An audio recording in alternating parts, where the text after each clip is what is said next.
Karibu tena mtazamaji, tuendelee kukujuza. Wakuu wa vyuo vikuu humu nchini sasa wamejipata katika hali ngumu kujieleza ama kueleza jinsi walivyotumia fedha za vyuo hivyo mbele ya kamati ya bunge ya PIC na elimu, huku wabunge wa kamati hiyo wakiongozwa na mbunge wa Bumula ambaye pia ni mwenyekiti Jack Kwamboka, wakitaka uwazi wa jinsi fedha za umma zilivyotumika. Tupate mengi kutoka kwenye taarifa ifuatayo.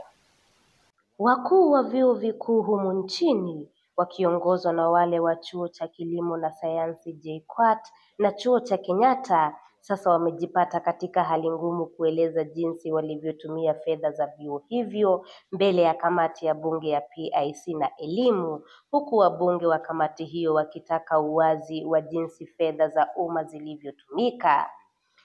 Ikiongozwa na mbunge wa Bumula ambaye ni mwenyekiti Jack Kwamboka, kamati hii inadai kuwa ubadhirifu mkubwa katika vyuo hivyo ni swala ambalo limekuwa kikwazo katika kuboresha taasisi hizo.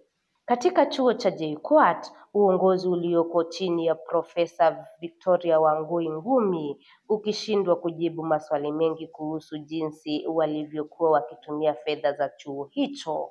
That must stop and adhere to the policy on research grants. Yeah, and we still find that the finance office is incompetent.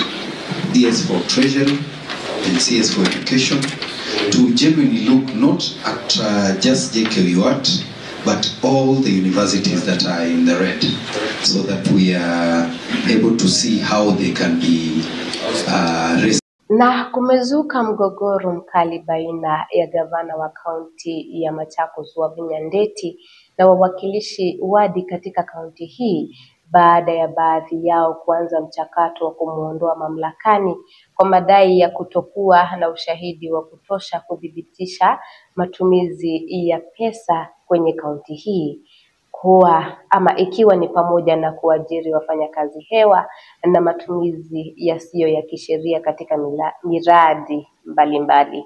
Mwanahabari wetu Munene Njiru anaeleza zaidi. Katika kaunti ya Machakos, uhusiano kati ya gavana Wavinya Ndeti na wajumbe wa kaunti MCAs umeingia katika mgogoro mkali. MCA wa Mudhona, Dominic Maitha, ameanzisha mchakato wa kumuondoa gavana madarakani akidai kuwa ana ushahidi wa kutosha kudhibitisha utumiaji mbaya wa fedha za umma.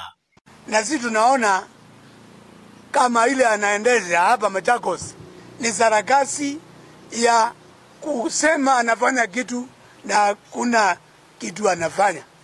Sisi kama waheshimiwa miaka 2 tumempatia budget ya over 30 billion. And that amount of money, hiyo ni pesa mingi sana. Tukiangalia maneno ya barabara, zile graders Gavana Mutua aliacha zote zimeharibika, ziko hapa kwa warehouse. Ambulance zote zimekwama, packed. Na tinga ya kulima wa mashamba ya wananchi yote imekwama, ikiwa ni pamoja na kuajiri wafanyikazi hewa na matumizi yasiyo ya kisheria katika miradi mbalimbali. Madai haya yanajiri baada ya matukio ya hivi majuzi ambapo MCA wa Kalama Boniface Maeke alikamatwa na kuteswa na maafisa wa kaunti, tukio lililoibua lawama kutoka kwa wabunge wa eneo hilo. Mbunge wa Mavoko Patrick Makau alielezea wasiwasi wake kuhusu vitendo vya kuwatishia wajumbe wa kaunti wanaokosoa utawala wa gavana. Mnamo Februari mwaka uliopita, wajumbe wa kaunti ya Machakos walijitokeza kumtetea gavana Wavinya Ndeti dhidi ya upinzani kutoka kwa baadhi ya wabunge, wakisisitiza umuhimu wa kushirikiana katika kuleta maendeleo kwa kaunti. Walisisitiza kuwa wajumbe wa kaunti wanapaswa kuzingatia majukumu yao ya kikatiba na kuepuka kuingilia utawala wa gavana. Nikiripotia Uvoro TV, langu jina Munene Njiru. Na familia moja katika eneo la Mugambasiura, Murindoko, kata ya Mwea Mashariki imeeleza kupitia mshtuko mkubwa baada ya kugundua kuwa mvulana mfanyakazi wao wa shambani amekuwa akimbaka binti yao mwenye umri wa miaka 24 ambaye ana changamoto za kiakili na sasa ana mimba ya mwezi mmoja. Hebu tutazame. Nataka kusema hii maneno imefanyika hii area ya Moriduko Mugambashiola, imefanyika nyumbani moja ambapo tuko na huyu msichana ambaye akili yake sio sawa na amekuwa akikaa na mama yake na wazazi wake, kama tuko na babu yake hapa, tuko na anko yake, na vile kumetendeka huyu msichana alipotea jana usiku na kupotea, wakamtafuta mpaka asubuhi, na asubuhi sasa ndio wameweza kupata huyu mtoto, na ile jia wamempata nayo ni mtu mwenye alikuwa ameajiriwa huko na ametoka mbali sana huko Bugoma, akaajiriwa tu huko nyumbani.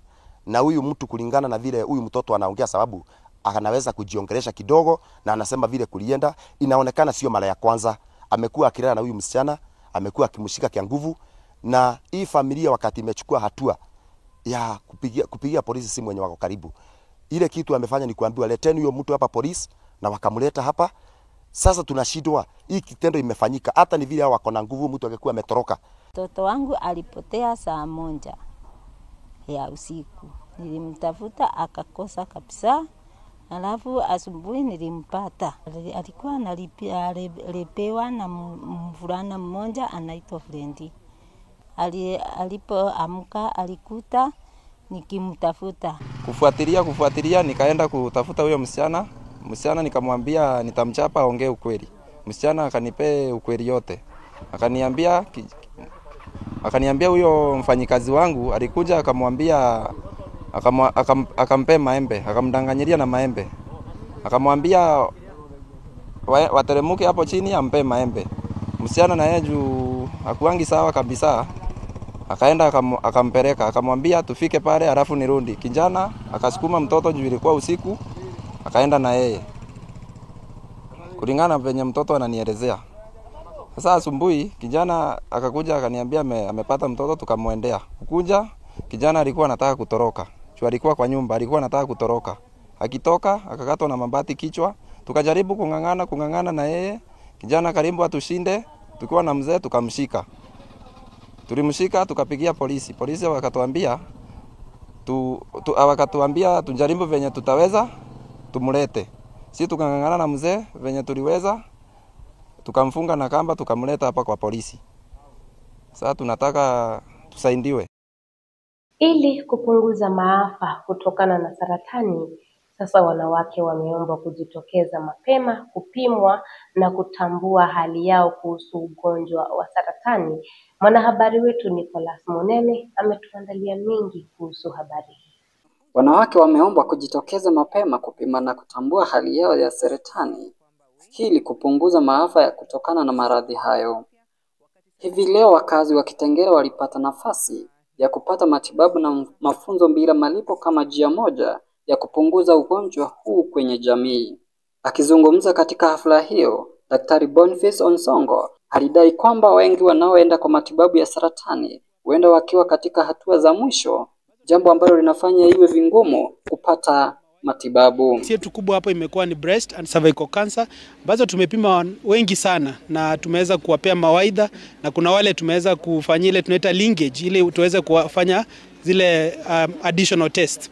Is that the non-communicable diseases continue to be a big burden in the members of the society, and it's our duty to continue to provide this solution which we are very passionate to do. Ni jambo nzuri sana na ningetaka kusema kuhimiza kwamba ni vizuri sana kuendelea kuangaliwa magonjwa hii. These are lifestyle diseases sometimes that zinajificha kwa mwili, you can never know when you have them. Ovoro TV Business, langu jina Nicholas Monene. Hapo ndipo tunapofikia mwisho wa jarida la Ovoro siku ya leo. Nikushukuru sana kwa kuungana nasi.